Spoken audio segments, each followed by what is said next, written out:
Someone who looks like us on a presidential ticket. That's crazy. Kamala Harris is us. She was born in Oakland. The daughter of immigrants. The daughter of Shamla. Big sister and protector. She is an HBCU grad. She is a woman of many firsts. Ella reconoce el trabajo duro. She's a hard worker, a really hard worker. She's brilliant, she's smart, she's tough, and she's got a big future. She's probably one of the best role models. Kamala Harris is like a dream to me. Senator Harris cares about people. There's no doubt about it. When she says for the people, it is in every ounce of who she is. She's for us. She's for us. She fights for women's rights. She fights to end mass incarceration. She is a fearless advocate for the voiceless. The litmus test for America is how we are treating black women. Now I'm talking about someone who can fight for black people, brown people, undocumented people, LGBT people, disabled people, young people, old people, all of America. It's about all of us knowing our power teaches us to lift people up, right? And to remind them that we see them and we hear them and that they matter.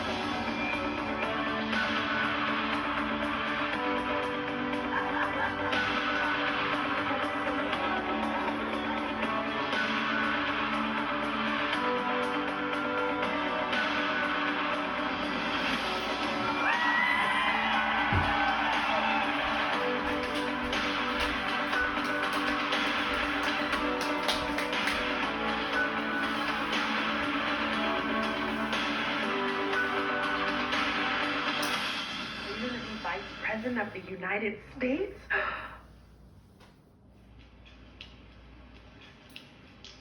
Greetings, America. Greetings, America. It is truly an honor to be speaking with you tonight. That I am here tonight is a testament to the dedication of generations before me. Women and men who believed so fiercely in the promise of equality, liberty, and justice for all. This week marks the 100th anniversary of the passage of the 19th Amendment, and we celebrate the women who fought for that right. Yet so many of the black women who helped secure that victory were still prohibited from voting long after its ratification. But they were undeterred. Without fanfare or recognition, they organized and testified and rallied and marched and fought, not just for their vote, but for a seat at the table. These women and the generations that followed worked to make democracy and opportunity real in the lives of all of us who followed. They paved the way for the trailblazing leadership of Barack Obama and Hillary Clinton. And these women inspired us to pick up the torch and fight on. Women like Mary Church Terrell, Mary Chloe Bethune, Fannie Lou Hamer, and Diane Nash, Constance Baker Motley, and the great Shirley Chisholm. We're not often taught their stories, but as Americans, we all stand on their shoulders. And there's another woman whose name isn't known, whose story isn't shared, another woman whose shoulders I stand on. And that's my mother, Kamala Gopalan Harris. She came here from India at age 19 to pursue her dream of curing cancer. At the University of California, Berkeley, she met my father, Donald Harris, who had come from Jamaica to study economics. They fell in love in that most American way while marching together for justice in the civil rights movement of the 1960s. In the streets of Oakland and Berkeley, I got a stroller's eye view of people getting into what the great John Lewis called good trouble. When I was 5, my parents split, and my mother raised us mostly on her own. Like so many mothers, She worked around the clock to make it work, packing lunches before we woke up and paying bills after we went to bed, helping us with homework at the kitchen table and shuttling us to church for choir practice. She made it look easy, though it never was. My mother instilled in my sister Maya and me the values that would chart the course of our lives. She raised us to be proud, strong Black women, and she raised us to know and be proud of our Indian heritage. She taught us to put family first, the family you're born into and the family you choose. Family is my husband, Doug, who I met on a blind date set up by my best friend. Family is our beautiful children, Cole and Ella, who call me Kamala. Family is my sister. Family is my best friend, my nieces, and my godchildren. Family is my uncles, my aunts, and my chitties. Family is Mrs. Shelton, my second mother who lived 2 doors down and helped raise me. Family is my beloved Alpha Kappa Alpha, our Divine Nine, and my HBCU brothers and sisters. Family is the friends I turn to when my mother, the most important person in my life, passed away from cancer. And even as she taught us to keep our family at the center of our world, she also pushed us to see a world beyond ourselves. She taught us to be conscious and compassionate about the struggles of all people, to believe public service is a noble cause and the fight for justice is a shared responsibility. That led me to become a lawyer, a district attorney, attorney general, and a United States senator. And at every step of the way, I've been guided by the words I spoke from the first time I stood in a courtroom. Kamala Harris, for the people. I have fought for children and survivors of sexual assault. I fought against transnational criminal organizations. I took on the biggest banks and helped take down one of the biggest for-profit colleges. I know a predator when I see one.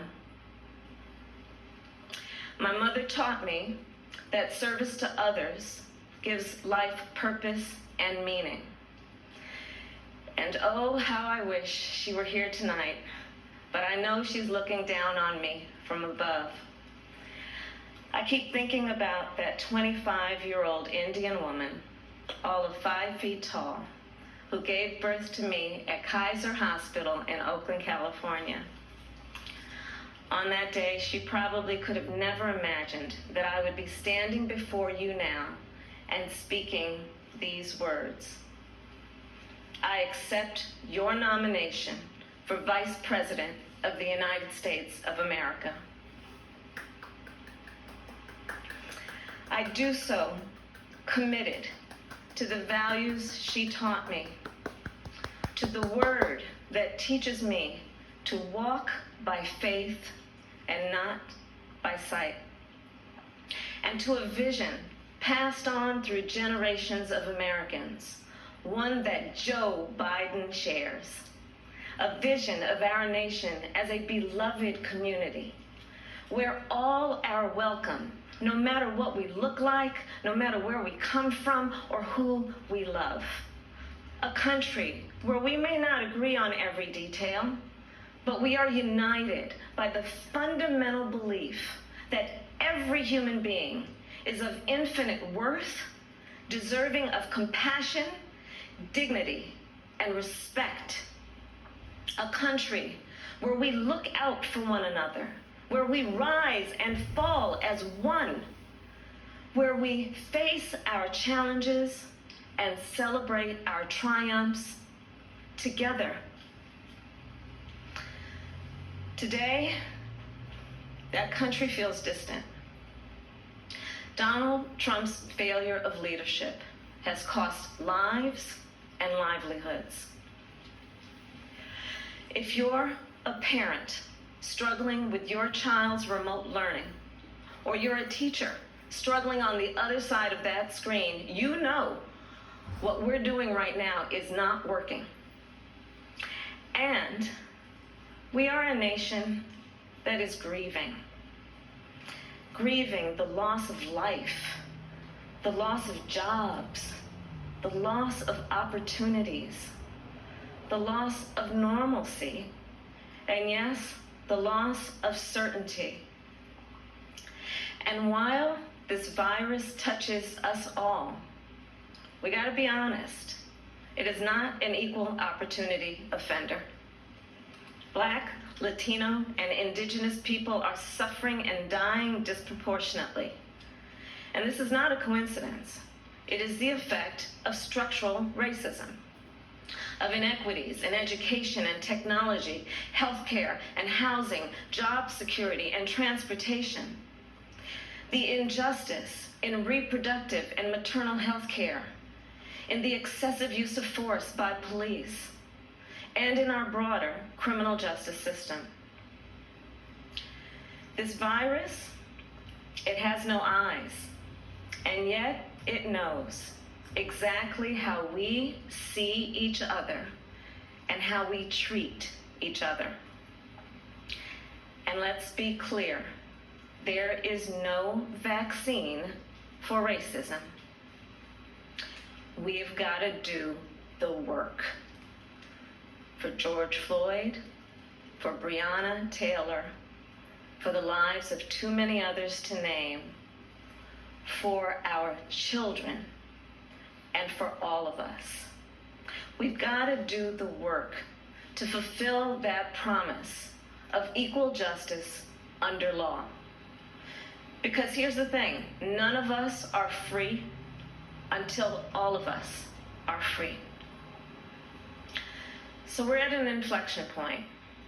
The constant chaos leaves us adrift. The incompetence makes us feel afraid. The callousness makes us feel alone. It's a lot. And here's the thing, we can do better and deserve so much more. We must elect a president who will bring something different, something better, and do the important work. A president who will bring all of us together, Black, white, Latino, Asian, Indigenous, to achieve the future we collectively want. We must elect Joe Biden. And I will tell you, I knew Joe as vice president. I knew Joe on the campaign trail. And I first got to know Joe as the father of my friend. So Joe's son, Bo, and I served as attorneys general of our states, Delaware and California. During the Great Recession, he and I spoke on the phone nearly every day, working together to win back billions of dollars for homeowners from the big banks that foreclosed on people's homes.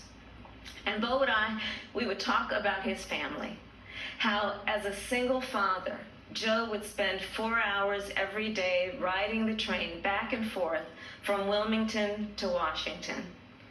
Bo and Hunter got to have breakfast every morning with their dad. They went to sleep every night with the sound of his voice reading bedtime stories.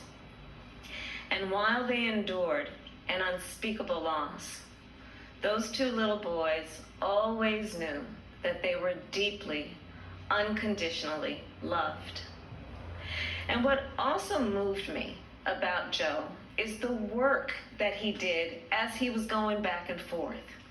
This is the leader who wrote the Violence Against Women Act and enacted the assault weapons ban, who as vice president implemented the Recovery Act, which brought our country back from the Great Recessions. He championed the Affordable Care Act, protecting millions of Americans with pre-existing conditions, who spent decades promoting American values and interests around the world. Joe, he believes we stand with our allies and stand up to our adversaries. Right now, we have a president who turns our tragedies into political weapons. Joe will be a president who turns our challenges into purpose. Joe will bring us together to build an economy that doesn't leave anyone behind, where a good-paying job is the floor, not the ceiling. Joe will bring us together to end this pandemic and make sure that we are prepared for the next one. Joe will bring us together to squarely face and dismantle racial injustice, furthering the work of generations. Joe and I believe that we can build that beloved community, one that is strong and decent, just and kind, one in which we can all see ourselves. That's the vision that our parents and grandparents fought for, the vision that made my own life possible, the vision that makes the American promise, for all its complexities and imperfections, a promise worth fighting for. So make no mistake,